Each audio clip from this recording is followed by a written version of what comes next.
આમ આદમી પાર્ટીના રાષ્ટ્રીય અધ્યક્ષ અરવિંદ કેજરીવાલ આગામી દિવસોમાં ગુજરાત આવવાના છે।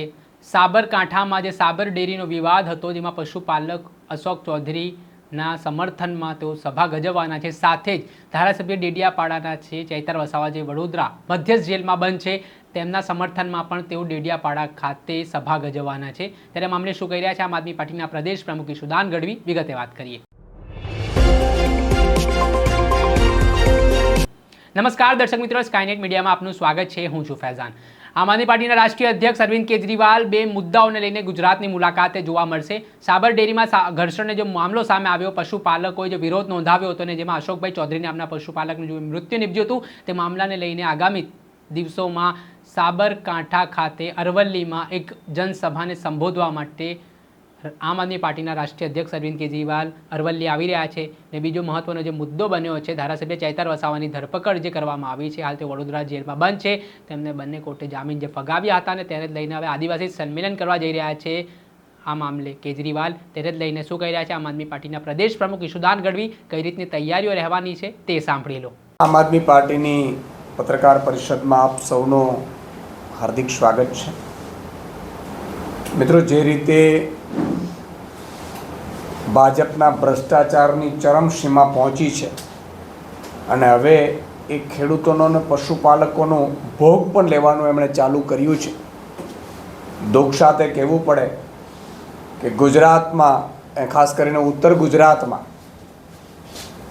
જે ડેરીમાં ભાવ વધારો માંગવા ગયેલા ખેડૂતો, પશુપાલકો, એમની ઉપર ખોટો અત્યાચાર કરીને, લાઠીચાર્જ કરાવડાવીને ભાજપે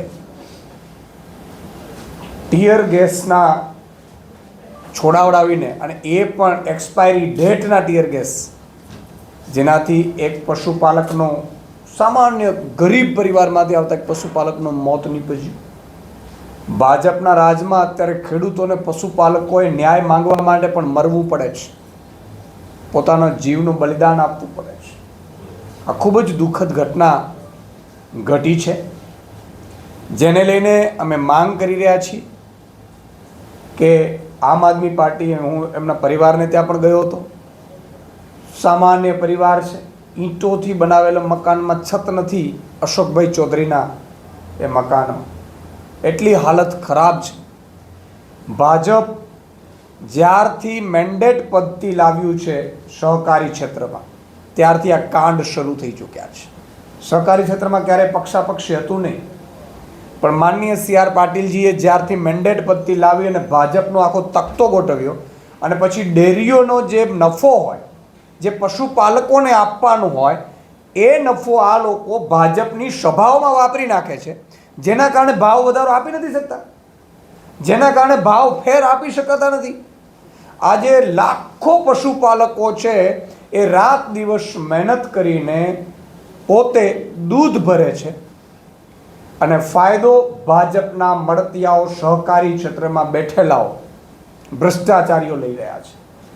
આ ભાવફેર જે ગયા વર્ષે 19% આપ્યું હતું, એ જ 19%ની માંગ હતી, ડેરીએ ન આપ્યું। એટલું જ નહીં, એમણે વારંવાર દર વર્ષે ભાવફેર આપે નહીં, આંદોલનો થાય, એકાદનું મોત થાય, અને પછી એ લોકો જાહેર કરે। અમે માંગ કરીએ છીએ આગામી 2 દિવસની અંદર આ જાહેરાત કરી દેવામાં આવે।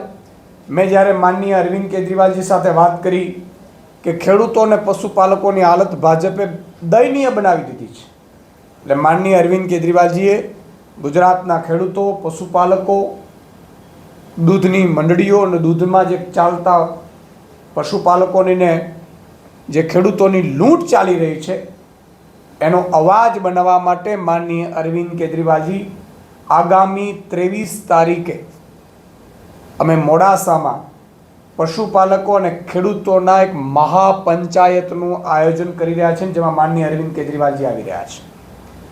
અરવિંદ કેજરીવાલજી સતત ચિંતા કરી રહ્યા છે ગુજરાતના ખેડૂતોની, ગુજરાતના પશુપાલકોની, ગુજરાતના નાગરિકોની, ગુજરાતના મધ્યમ વર્ગની, ગુજરાતના ગરીબો, વંચિતો, શોષિતોની। એટલે માનનીય અરવિંદ કેજરીવાલજી આવી રહ્યા છે। એ પહેલાં હું ભાજપ પાસે માંગ કરી રહ્યો છું કે જે પશુપાલકો ઉપર ખોટા કેસ કરવામાં આવ્યા છે, પશુપાલકો એનો વિરોધ કરી એ વિરોધ કરવાનો અધિકાર છે એમનો. ખોટા કેસ કરવામાં આવ્યા છે, તમામ કેસ પરત ખેંચવામાં આવે.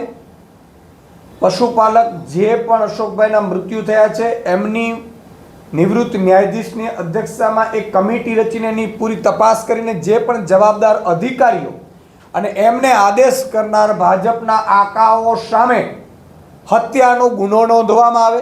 ભાવ ફેરની જે પૂરા 19%ની એ તાત્કાલિક ધોરણે ચૂકવવામાં આવે. અને ચોથી અમારી માંગ એ છે કે જે પશુપાલક જે મૃત્યુ પામ્યા છે અશોકભાઈ ચૌધરી, એમના પરિવારને, કારણ કે એમની પરિવારની હાલત બહુ જ ખરાબ છે, ખૂબ દયનીય છે, તો એમના પરિવારને સરકાર દ્વારા પણ 1 કરોડ સહાય આપવામાં આવે અને સાબર ડેરી દ્વારા પણ 1 કરોડ સહાય આપવામાં આવે એવી અમારી માંગ છે. અને જે પણ જવાબદાર ડેરીના અધિકારીઓ, ભાજપના નેતાઓ જે પોલીસની લાઠીચાર્જ કરાવવામાં અને મોતમાં જે બન્યા છે એમની સામે તાત્કાલિક ધોરણે તપાસ કરી અને ગુનો નોંધવામાં આવે એવી અમારી માંગ છે. નહીં તો 23 તારીખે અરવિંદ કેજરીવાલજી માનનીય આવી રહ્યા છે અને તમામ હું આ 20 તારીખે આયોજન કરવાનું હતું, પણ માનનીય અરવિંદ કેજરીવાલજીને અમે જ્યારે વિનંતી કરી તો એમણે ગુજરાતના ખેડૂતોને, પશુપાલકો માટે અવાજ ઉઠાવવાનું નક્કી કર્યું છે. અને એટલા માટે 23 તારીખે મોડાસામાં માનનીય અરવિંદ કેજરીવાલજીની ઉપસ્થિતિમાં અમે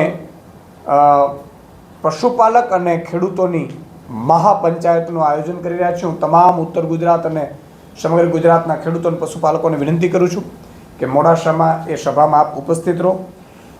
બીજું મિત્રો, વારંવાર ભાજપના નેતાઓ એટલા બોખલાઈ ચૂક્યા છે કે ભાજપના નેતાઓ પોલીસને પોતાના ફોન ઉપર નાચાવે છે. જે પણ આમ આદમી પાર્ટીનો કાર્યકર્તા કે ખેસ પહેરેલો વ્યક્તિ જુએ એટલે ભાજપના નેતાઓ પોલીસને કઠપૂતળી બનાવીને એમના ઉપર ખોટા કેસ કરે છે. માનનીય અમારા ધારાસભ્ય શ્રી ચેતરભાઈ વસાવાને આ જ રીતે ખોટા કેસમાં ફસાવવામાં આવ્યા છે. તમે વિચાર કરજો કે હાથાપાઈ કરી છે ભાજપના નેતાઓએ ચેતરભાઈ ઉપર. ચેતરભાઈની ફેટ પકડી અને એમણે ગાડાગાડી કરી છે. એની FIR નોંધાવવા ચેતરભાઈ વસાવા પોતે ગયા હતા પોલીસ સ્ટેશનમાં, હાથમાં અરજી આપીને ગયા હતા, પણ પોલીસે લીધું નહીં. અને ભાજપવાળાનો ફોન આવતા ચેતરભાઈને ત્યાં જ પોલીસે સામી FIR નોંધીને એને એરેસ્ટ કરી લીધા. અમારી ફરિયાદ પણ ન લીધી. સામે પક્ષે એટલી બધી કલમો લગાડાવડીને ભાજપે આદિવાસી સમાજનો અવાજ રૂંધવાની કોશિશ કરી છે. ભાજપે આદિવાસી સમાજના એક ઉભરતા યુવાનને કચડી નાખવાનો એક ષડયંત્ર રચ્યું છે. ત્યારે ભાજપ જે રીતે આદિવાસીઓનો અવાજ દબાવવાનું કોશિશ કરીને ચેતરભાઈને ખોટા કેસમાં જેલમાં નાખે છે અને એમને જામીન પણ મળવા દેતા નથી, ત્યારે આખા સમગ્ર 27 જે ST રિઝર્વની વિધાનસભાઓ છે એમાં જ્યારે અમારી મિટિંગો થઈ છે ત્યાં આદિવાસીઓમાં ખૂબ બહોળા પ્રમાણમાં રોષ છે. આદિવાસી સમાજ ભાજપથી નફરત કરતું થઈ ગયું છે કે આ ભાજપ અમને હક આપતું નથી, અધિકાર આપતું નથી. ને એટલું નહીં, અમારો જ્યારે અવાજ બનવાની કોશિશ કરી, હજારો કરોડ રૂપિયા ભાજપના નેતાએ આદિવાસી સમાજના મનરેગા યોજનામાં ખાઈ ગયા બધા કમલમ સુધી. અને એનો અવાજ બનવાની કોશિશ છેતરભાઈ કરી તો ધારાસભ્યને જો આ જેલમાં નાખી દેતા હોય તો આદિવાસી સમાજને, સામાન્ય આદિવાસી સમાજના નાગરિકની શું હાલત હશે એ આદિવાસી સમાજ અત્યારે ચર્ચી રહ્યો છે.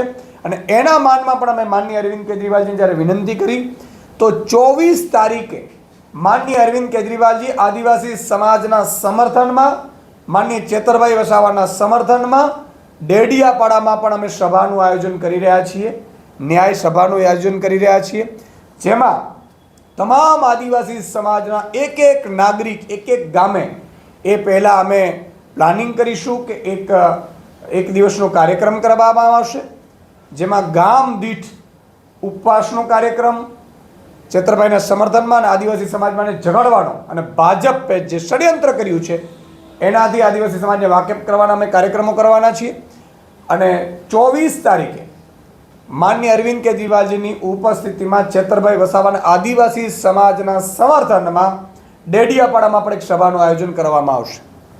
માનનીય અરવિંદજી 3 દિવસના ગુજરાતના પ્રવાસે આવી રહ્યા છે, ત્યારે પશુપાલકો, ખેડૂતો, આદિવાસી સમાજ, ગરીબો, વંચિતો, શોષિતો, મનરેગા ખાનારાઓ, આ તમામના મુદ્દાઓ માનનીય અરવિંદ કેજરીવાલજી રાષ્ટ્રીય ફલક ઉપર ઉઠાવી અને આ સમાજને ન્યાય આપવાનું કામ કરશે.